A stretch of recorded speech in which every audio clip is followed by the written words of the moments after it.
Welcome to our annual Heyday Harvest. My name is Taria Smith. I'm a tribal member from the Torres Martinez Desert Cahuilla Indians and the director of the Berkeley Roundhouse, the California Indian Publishing Program, which produces multiple books a year, as well as the quarterly magazine, News from Native California. It has been and will continue to be an honor to serve this beautiful region, which is the traditional homeland of more than 100 federally recognized and more than 50 non-federally recognized tribal nations. We respect and honor past, present, and future generations of tribal peoples across the state and their continued connection to the beautiful land we're privileged to live on. We welcome you to our event and appreciate having you as part of Heyday.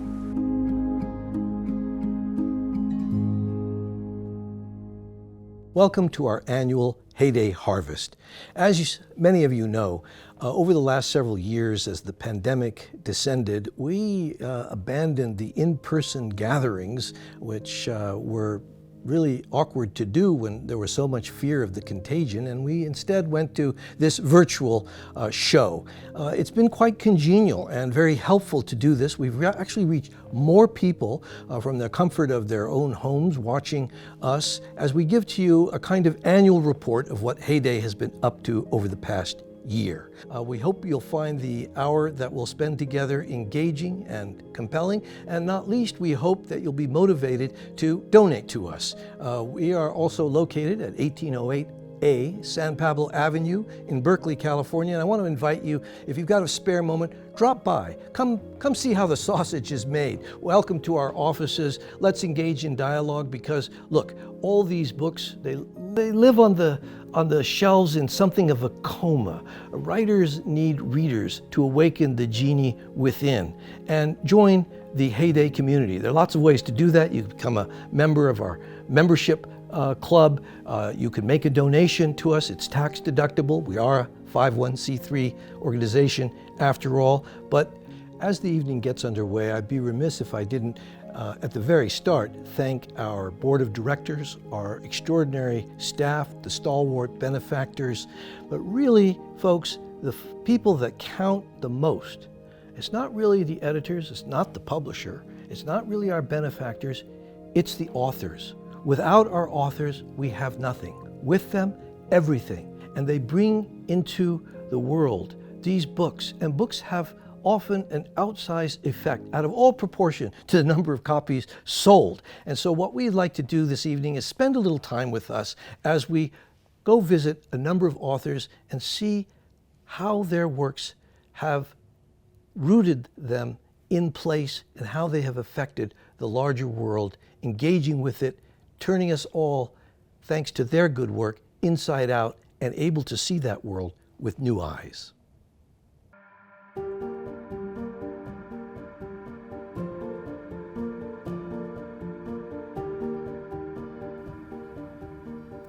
Lest you think this work is easy or somehow axiomatic, I'm often asked the question, where do good books come from? But we have had any number of people come to Heyday to publish their books because, of course, the ever-accelerating merry-go-round of corporate publishing as mainstream houses merge and consolidate, fire editors, abandon publishers. More and more people have come to recognize that the bespoke publishing that Heyday offers is worth its weight in proverbial gold. Heyday has been such an incredible partner. I have enjoyed working with them.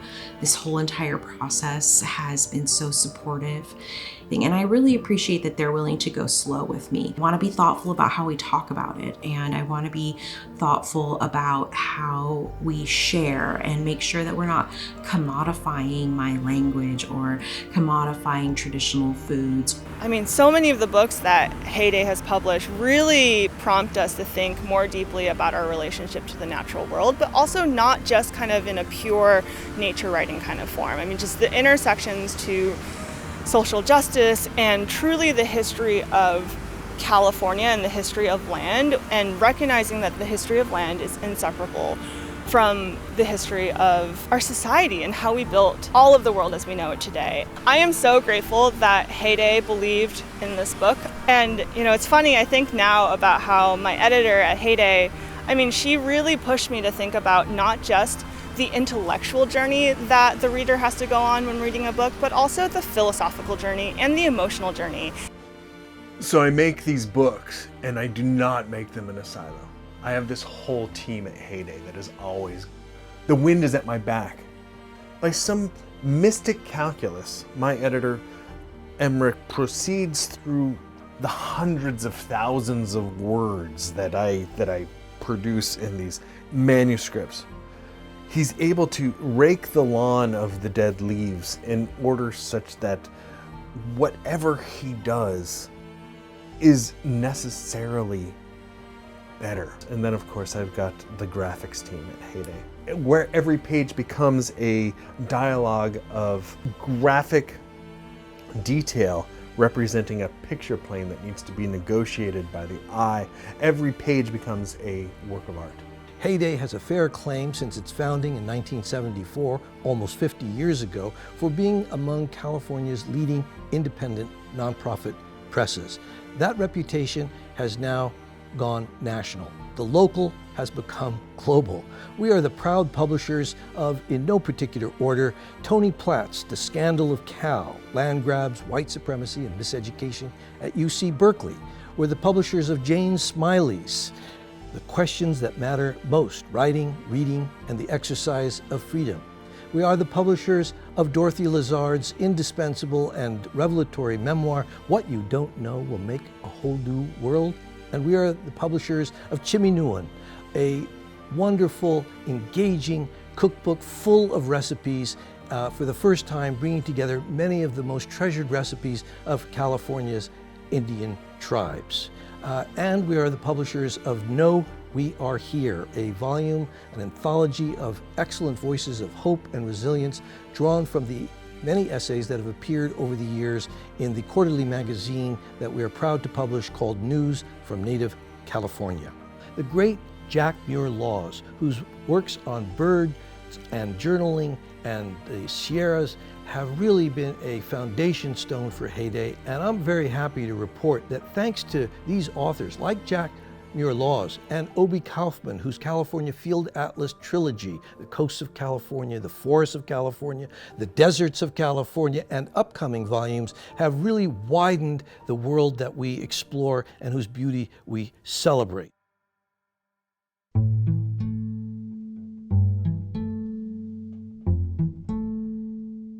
Getting to be number one on this this bestseller list, it felt like a bell ringing that I was on to something that really, a yearning inside of the collective self, the community, to be ever more from this place. When do we start taking responsibility for it? When do we put down the weapons of privilege? And when do we yield from the age of progress into a new age of resiliency? These are not questions that necessarily conjure a destination or a solution, but is rather a process to be worked through. And whatever happens, we're gonna do it together.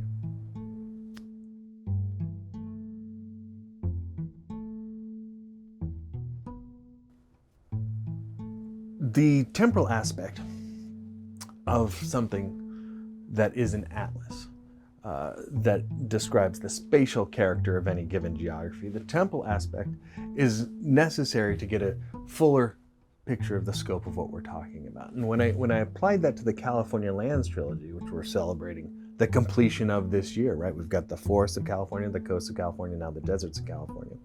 The forest was really an exploration of the evolutionary past of California in terms of arboreal habitat across the state.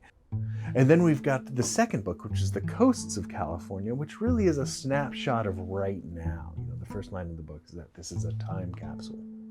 The coasts of California today are not what they were as little as 100 years ago, and they are not what they will be 100 years from now. So what I'm describing there is a knife point of history, that wobbles on to what will then be ultimately the future character of California. My song in celebration of the living desert at this point is about a future that has maybe survived this bottleneck of ecological stressors that are everywhere manifest in terms of fragmentation or desiccation by climate breakdown resulting from anthropogenic global warming. There are evolutionary reasons why we are in this position, and there are templates of resiliency. There is evidence for sustainability in the past, and together we can find them now through both scientific innovation and traditional ecological knowledge. The resurgence of biodiversity tied to the resurgence of the indigenous mind and the indigenous voice, and listening to that. Again now, disarming these colonial tools, understanding these endemic systems of resiliency that are ancient and that represent a future history of California that is, when examined, you find that it's not only possible, it's entirely probable will eventually emerge as we get through this bottleneck, as we leave the era of progress and enter the era of resiliency.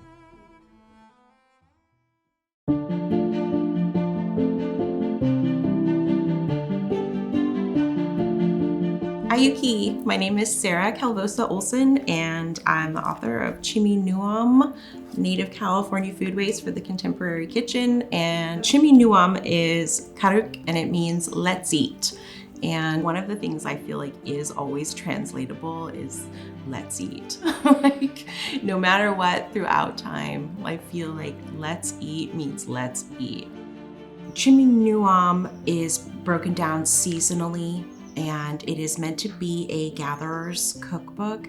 And in that way, it is kind of a reverse cookbook because you can't go to the store necessarily and just go get a corn flour, or not yet anyway. So it's more about reconnecting and gathering and stewardship and inserting all of these holistic pieces. There is definitely a revival of Native foods and Native cooking, and I think that the more we start to center Indigenous people and the way that they are existing is going to lead to just more resilience all around. When we center Indigenous knowledge, we're centering how to be resilient, how to navigate this landscape right now. And a lot of people are starting to realize, wait a minute, things are not, we're not living in the land of plenty. And that's what I'm hoping, is that people will step outside for a second. And it doesn't have to, you don't have to live in the wide open space. You can have, apartment gardens, growing little things by the sink, by the window, in a window box, even if it's just one thing. It doesn't have to be everything all at once. It can feel overwhelming. And I think in general, that's a struggle for most people these days, is feeling overwhelmed and feeling like there's nothing we can do.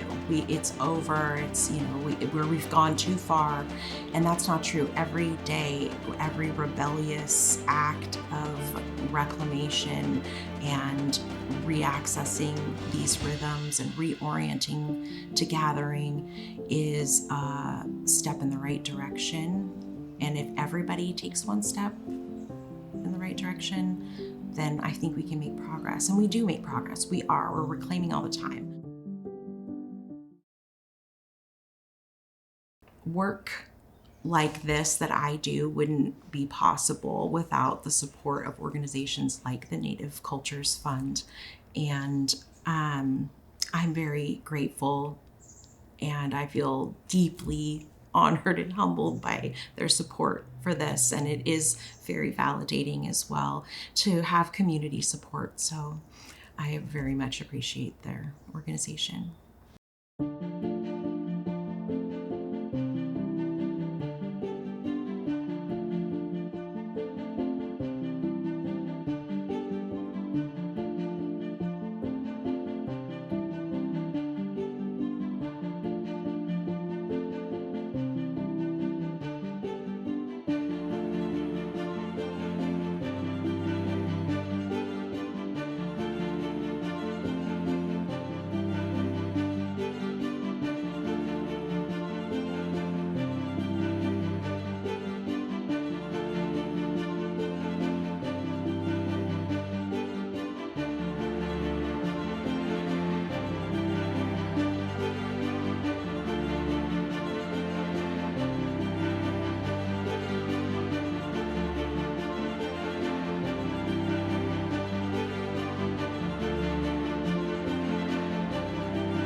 Hi, I'm Rosanna Xia. I'm an environmental reporter for the Los Angeles Times, and I just published a book on sea level rise in California, and it just still feels so surreal to be talking about it. I really felt like there was truly an entire book that I could write about California and our coastline. The shoreline is more than 1,200 miles long. There are so many different cities and communities and landscapes and geographies, and there is a broader, more cohesive story about this coastline that was worthy of a book, and that's where Heyday came in. I mean, I remember my first conversation with Martina at Heyday, who turned into my brilliant editor, and I remember asking her, can we actually write a book just about California, not going to New York, not going to Houston, not going to Louisiana? Can we do a book about sea level rise just in California that people beyond California would actually care about? And she hit pause and told me, I want this conversation to start with the book that you think needs to be written, the book that you think is missing from the climate change conversation. At first, it really was just getting to know each community, learning the different landscapes and geographies and ecosystems, and also just really listening to what people were afraid of, especially in a place like California, where our relationship to the ocean, our relationship to the beach is so intrinsically part of our identities. I mean, we're talking about the Pacific Ocean, the largest body of water on our planet. And the book really starts to explore what it means to live in better reciprocity with the ocean, with the natural processes along the coastline. What does it mean to actually acknowledge that the coastline itself is not meant to be a fixed line in the sand? It's never the same twice. There's this tension as the sea is rising, but also there is this beautiful dance between ocean and land that I really hope the book truly captures. I think often about how to end my stories, but how do you end a book about an issue that still has no ending? The ending could end in disaster. That's kind of what we're barreling towards right now, but it doesn't have to be this way. And so with this book, it's not all doom and gloom. There is hope, but beyond hope, I'm asking readers to take courage, to feel a sense of responsibility and a sense of belonging, that we all have a say in this issue, we all have a say in what happens to the future of our coastline. What is it that we need to do differently going into the future in order to have this still be here for our children and our grandchildren and generations to come?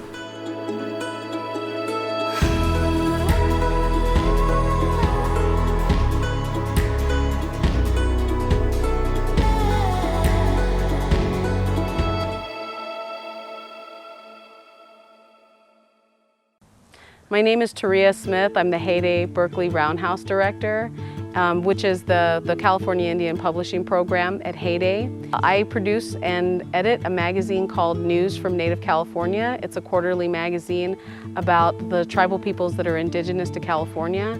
And I'm also the publishing director, which means all the books that come through that focus on California tribal people, they come through our department and me.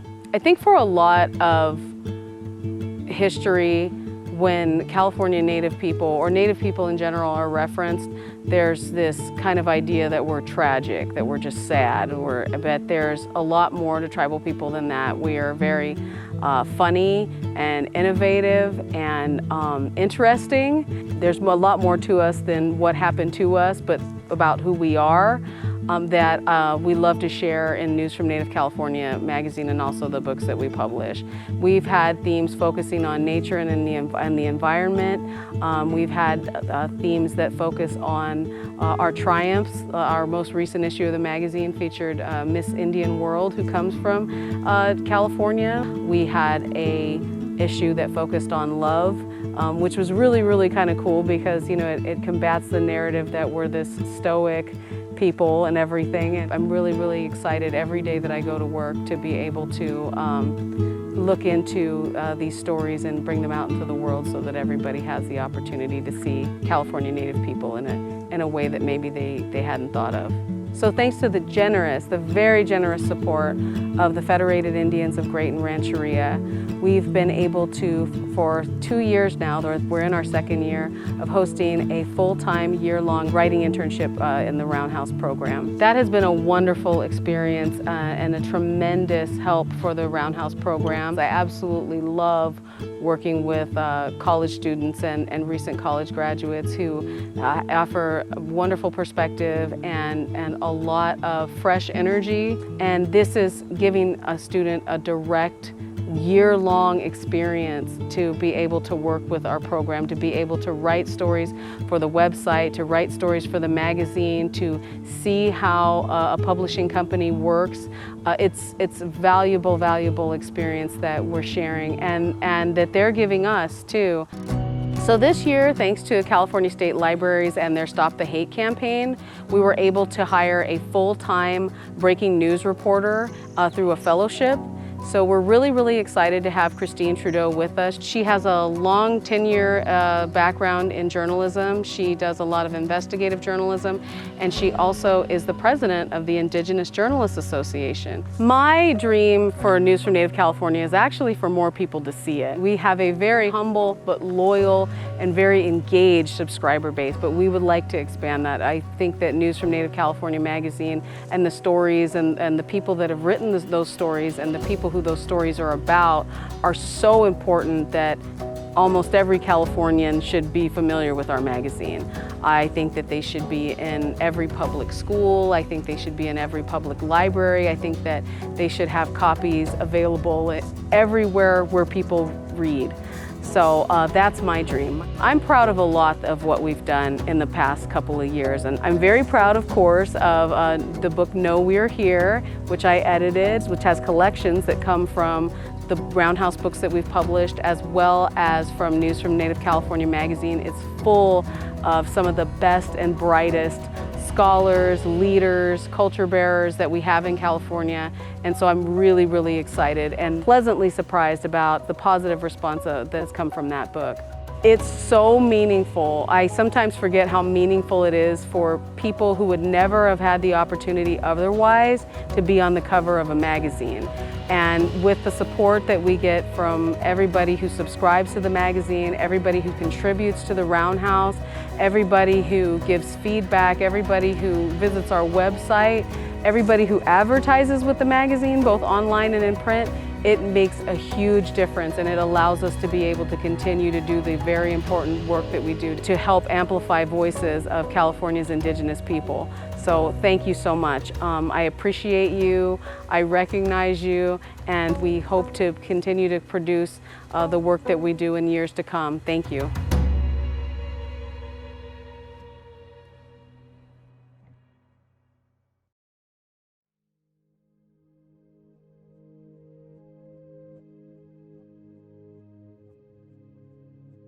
I am pleased to present the annual Heyday Award for History to Jean Pfaelzer, the author of California, A Slave State. And this book, I just have to say, I was almost its editor when 7 years ago I was at Yale University Press. For a brief shining moment, I was anointed to be the editor of this book. But it was my fate, alas, to be vaulted back to my native California to take the helm of Heyday. And thus, I betrayed Jean Pfaelzer and Yale University Press, where I had been employed, by abandoning them to their fate. Now, 7 years later, the book has been published, and what a glorious, indispensable book it is. A book that I think we could safely say upends a lot of commonplace notions about California as a progressive, free state, and instead does a deep dive into the disreputable, dishonorable, and frankly embarrassing history that is not widely known. And so I'm just thrilled to confer the Heyday History Achievement of the Year upon Jean for this indispensable book. The only thing wrong with this book is that Heyday did not publish it. But we recognize good work wherever it's done, and we want to honor Jean and Yale University Press for its stalwart publication of this good book. Jean, here's the award. It's a particularly Heyday Award. It's a kind of acorn. Acorn has been the symbol of Heyday almost from its inception nearly 50 years ago in 1974. And we give you this award, which is empty. There is nothing in this award, except for the distinction perhaps of presenting it, but this empty acorn is a receptacle into which you can put all your dreams, your hidden desires, and maybe the ideas that might become the next book. Here you go. Steve, thank you so much for this award. I am truly honored to be part of Heyday's legacy. As I look around this room and the room behind it and the room behind it, what I find is a thread in all of these books of giving voice, of people having the opportunity to have their voices found and publicized and published, and part of this collection, this incredible collection, where people's voice of oppression, but also their voices of resistance. And I hope my book finds that balance, that dialectic of both, the relationship between rage and hope that is in all of the books in this room. I am so deeply honored and very grateful. Thank you. Thank you. And now I'm delighted to introduce, for a small conversation with Jean, another Heyday author. I say another. I almost think of Jean as a Heyday author for those beautiful words in praise of Heyday. So you are an honorary member of the Heyday family, but Tony Platt, whose new book, The Scandal of Cal, Land Grabs, White Supremacy, and Miseducation at UC Berkeley, we're now publishing. It's in fine bookstores, independent bookstores in particular, all over the country, and especially here in California, is also a revelatory book that, frankly, I've been waiting 50 years to publish. Tony has graciously consented to talk with Jean, who he's known for many years, about her book. So, Jeannie, this is great that we can be together like this. We've known each other since the mid-70s. We've talked about our work forever. And congratulations on the award for your remarkable book, this book, and then the book prior to that. This is quite an accomplishment. One of the things that struck me about both the books that you wrote is that the first one, they both counter mythologies and conventional narratives. So the book Driven Out, which is about the history of, on the West Coast, in particular California, what happened to Chinese American immigrants in the 19th and early 20th century. And then in this book, California, a Slave State, I mean, the traditional view is California was anti-slavery, that California supported the Union, wanted to get rid of slavery and so on. And with this provocative title and this provocative book, you take on that narrative and argue that unfree labor has always been an important part of California history. Is that something you set out to do, or was that something that happened in the process of investigating these issues? Oh, thank you, Tony, and thank you for your kind words about my work. I think if you set out with a model or a goal or a paradigm, you'll be a pretty lousy historian to pre-write what you might find. I was born in LA. I went through the LA public school systems. I went to Berkeley, and I didn't learn any of this. So some of it, one of the origin stories came from Driven Out, came actually from a photograph.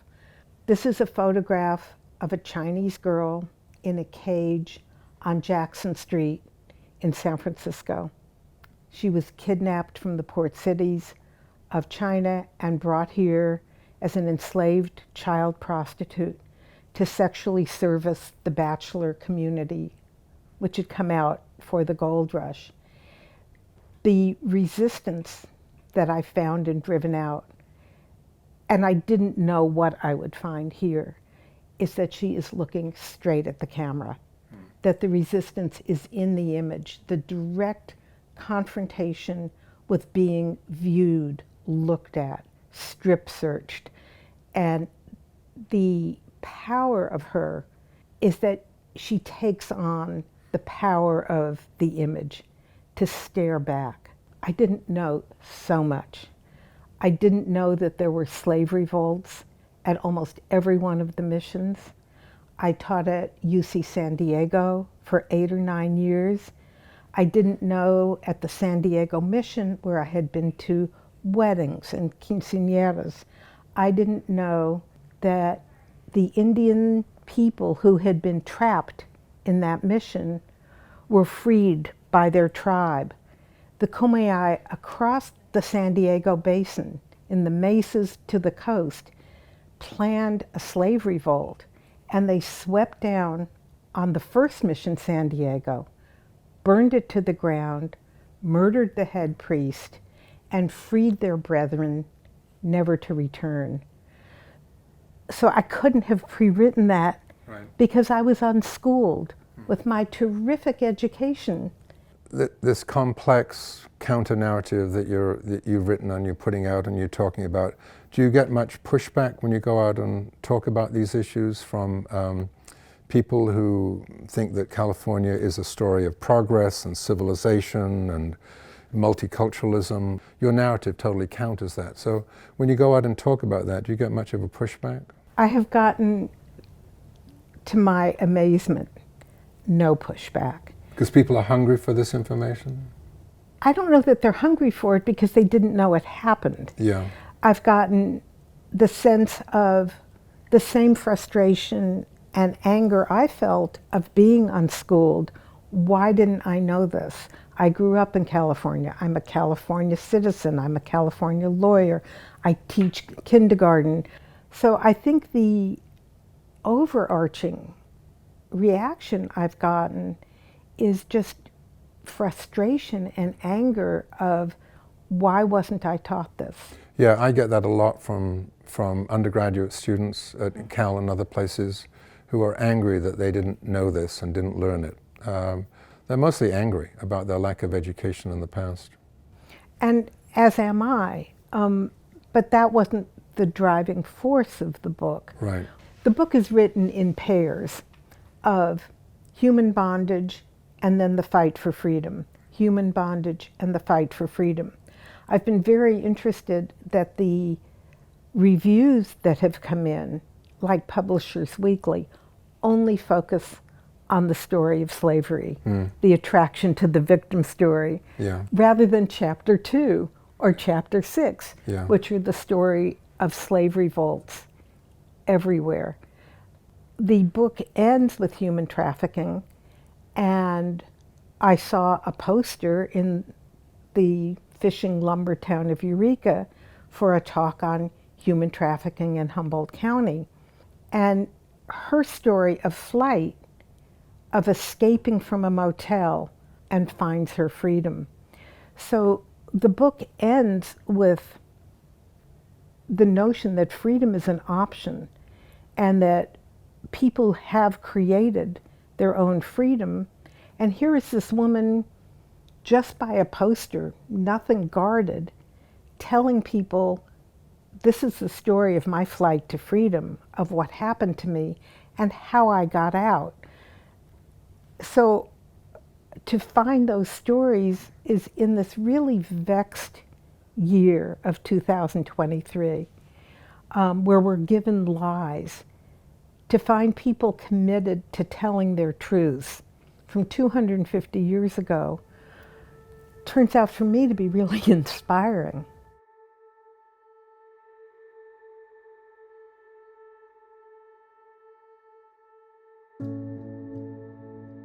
It gives me enormous pleasure as publisher of Heyday to award to Joan Baez a Lifetime Achievement Award, which we have awarded in previous years, not least to Greg Saris, the chairman of the Federated Indians of Grayton Rancheria, who I've asked to be in conversation with Joan. And you know, one of Heyday's missions is to build community. And community occurs in the most mysterious ways. About 5 years ago, when I was pretty fresh to Heyday, Heyday was in the habit of mounting a annual fundraiser called The Harvest. As part of that harvest, we gathered together, and various benefactors were in the habit of proposing little goodies that people of deep pockets could bid on. And one of the perks that was offered up was tickets to a Joan Baez concert at the Fox Theater in Oakland. Well, who should win this and bid for it but Greg Saras? He goes to the concert, he meets her backstage, they become fast friends.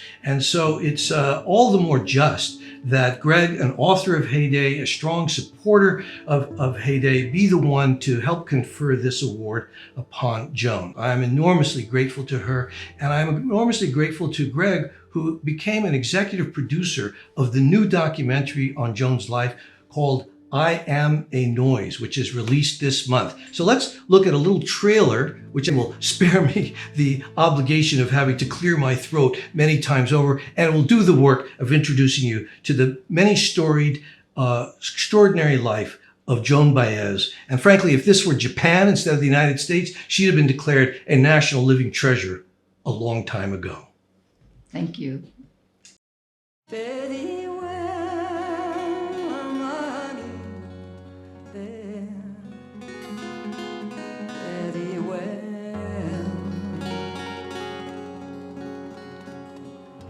very well.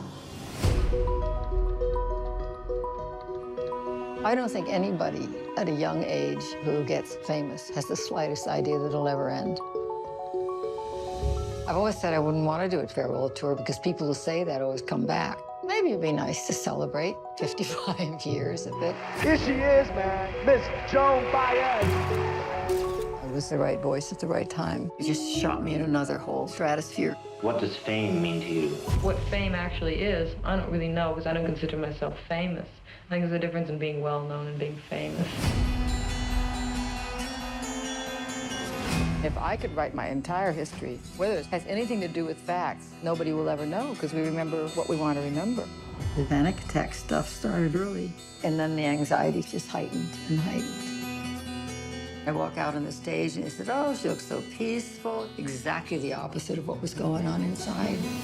But I was aware that there were sorrows way greater than mine. Nonviolent action was what I was born for. I knew that I belonged there. And then Dylan showing up. Well, I'll be damned. Here comes your ghost again. I was just there riding the wave with him. I think Dylan broke my heart because it was so shattering. That I admit. And I was really addicted to the activism. There's no way I could have been intimate, and I didn't know that yet. I'm not very good at one-on-one relationships. I'm great with one on 2,000. Ain't gonna let nobody turn me around and no, turn me around. There'll always be some regret no matter when I quit. Turn me around, keep on walking. Demons still come and go a little tiny bit, but not the way they used to. Gonna build a brand new world. Somebody asked me which decade I like. I said this one. Ain't gonna let nobody turn me around. So without further ado, I'm going to present to Joan this token of not only my personal esteem, but the approbation of all my colleagues at Heyday, founded nearly 50 years ago, to try to do the right thing in the world. And so we have this little, our own little Oscar. So cute. And this Oscar is an acorn. I see. And it's empty. Okay. So we are giving you an empty gift into which you can put all of the dreams, as you still may treasure, into this bottomless acorn, which will embrace those dreams. So that is the cutest reward I've ever received. Thank you very much. You are. Ta-da! But one of the things that people will always wonder, I mean, you are an American icon. And of course, in those days, everything was kind of serious, and you were... I was serious. I was silly at times behind the scenes, but didn't really show it. And plus, I was terrified of stage fright for years, and I didn't have that. Which ties so much into the film, I Am a Noise, because for the first time you explain that. Yeah, my life has sort of went from one anxiety attack to another. And in between, a lot of creativity would happen. So yeah, there was childhood stuff that was pretty rough. And as things unfolded, I was, into my 50th year before I could deal with all that. And then I started to deal with it. And, a lot of my life came forward to me. And I figured out a lot of things, why I was the way I was. People, the image you were seemed so much in control on that stage. I know, isn't that crazy? So much in control, and as you refer in one of your songs, the Madonna on the half shell. Yeah. There she was, for all of us to see. And now the deeper, more complex human being emerges. Well, it's interesting what you just said. I was in control. Yeah. I had to be in control of me and everybody in the room. I was merciless. Yeah. I mean, our little coffee shops, people came to talk and hang out and read and stuff. And I wanted complete and total silence when I sang. And I've seen footage of that. Somebody would move, check their watch, and I looked right at them. I mean, so it was the kind of control, maybe just keeping myself in one piece, but having to control everything around me. Everything around, yeah. And that's typical of people that are in denial or pushing things that they can't control, that keep pushing up. But kind of also talk more about what you've been doing. And I know you've stopped touring, but Joni, you just made the headlines at a concert, a benefit in San Francisco, where the headlines were you stole the show from people who were half your age or more. So you're still out there singing, and I want people to know that. But Joan has a book of poetry coming out in April. And she paints, draws, writes, and, as you know, sings and speaks and does so many things. But the poetry is amazing. I feel a little bold here. The book, I believe, is coming out in April? I hope so, yeah. So could I entice you? Well, I won't dance for you, but would you read a couple of the poems? I would be delighted. I haven't read them for anybody yet, so this is a scoop, In fact, I have tactfully stuck them into my chair, and I have to figure out which one would be most appropriate for today. I'm thinking the one about chickens. Greg is our chicken dude. He brings me chickens, and he swore, I guess a year ago, he would deliver these French hens called Morans, who lay eggs that are the color of chocolate. So I showed him a poem that I wrote years ago about one of my other chickens called Thelma. Where is Thelma? My hens make a soft clacking sound when they snatch a leaf of Swiss chard from my hand, click, clack, like old man geezer teeth, and sprint off, their yellow corrugated legs flying straight out to the right and to the left, hurdling the ground cover, squawking, heading uphill to the geraniums. Happy rivulets from the green garden hose spread down to meet them, and they go a-hunting in the wet earth for bugs and spiders and gnats. And mosquitoes in the oak leaves, the models of sun or the brown earth, brown like Thelma, who scuttles off to dry earth, clickety-clack, scritch-scratch. Thelma claws the earth, scratches and flings, making large flecky dust clouds and shaping herself a tub of dry heat and remnants of summer. Thelma rolls around, flattening her fluffy bosom into the dusty little crater, stretches her legs, flops under her side, puffs over to the other side, furiously pecks a little white underfeather from the air, and finally settles down, flattening again, so she's kind of spread out and listing, peering over the walls of her stronghold across the vegetable garden. Bless your tiny little heart. How about some carrots and greens and the sweet potato? Here, I'll mince it up for you. And in exchange, you'll give me a brand new egg. I didn't realize Thelma's egg would be wet when it plopped out into the new world. Of course it was, just like a baby elephant, or a newborn sparrow, or me, or you. For me personally, and I think I can speak for many people, Joan, as a young person, who didn't read a book till the 11th grade. When I started studying and I was lonely and all of that, and I heard a couple of your songs, I immediately felt something. And then what I took away from who you were and what I saw was that if you have any talent, and of course I wasn't a singer, the fact that you did something so good with it for all of us. Thanks. And well deserve this award. Thank you. I love my little award. It's pretty unique, an acorn. It's even, I'm keeping it here in the house. They usually go someplace else.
Thank you so much for being a part of our wider community.